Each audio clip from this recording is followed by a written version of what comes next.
Meet James. If you passed him on the street 3 years ago, you wouldn't have looked twice. James was the definition of stuck. He wasn't a failure. He had a job and paid his bills, but he lived with a constant nagging feeling that he was falling behind. Every night, the blue light of his phone screen would illuminate his tired eyes at 2 a.m. as he doom-scrolled through social media. He watched people his age launching startups or getting in incredible shape, while he felt like a spectator in his own life, watching his potential slowly evaporate. Every new year, James tried to break this cycle with massive resolutions.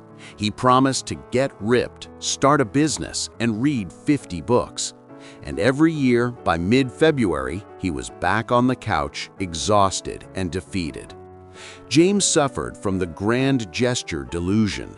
He believed success was a singular, dramatic event. He didn't realize that intensity was his enemy. He would go to the gym for 2 hours, get sore, and quit. He needed to stop looking for a break and start looking for a system. James's turning point came when he discovered the compound effect.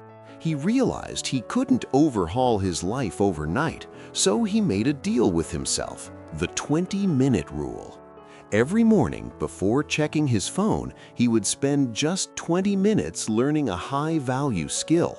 That was it. It felt insignificant, but he promised to do it for 90 days, no matter what.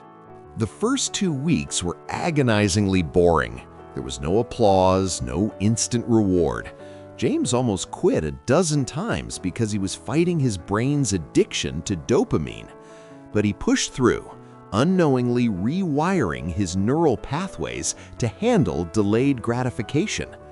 By day 45, he hit what author James Clear calls the Valley of Disappointment. He had been working for weeks, yet his bank account and career looked exactly the same. He felt like he was wasting his time, but underneath the surface, his efforts were compounding like interest in a bank account. Around day 60, something shifted. James stopped checking his watch. The 20 minutes didn't feel like a chore. It felt like part of who he was. He had shifted his identity.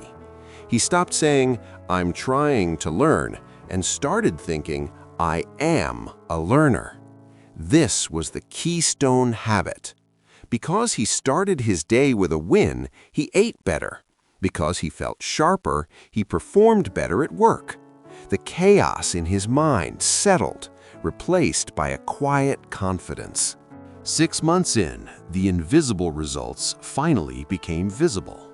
Because of those daily sessions, James had learned a software skill nobody else in his office knew. When a crisis hit, he was the only one equipped to solve it. That moment led to a promotion, which gave him the capital to invest, which eventually led him to start his own venture. People looked at his success and said, "Wow, he got lucky." They didn't see the hundreds of boring, quiet mornings that made that luck inevitable.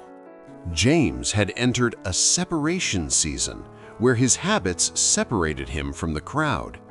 He realized a river cuts through rock not because of its power, but because of its persistence.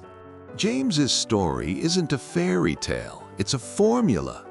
The gap between where you are and where James ended up isn't talent or money. It is simply the ability to hold on to one small habit long enough for the compound effect to kick in. So here is my challenge to you. What is your 20-minute rule? What is the one small thing you can do tomorrow morning that, if repeated for a year, would change your life? Don't pick 5 things, pick 1. Embrace the boredom, survive the valley of disappointment, and watch how consistency changes everything.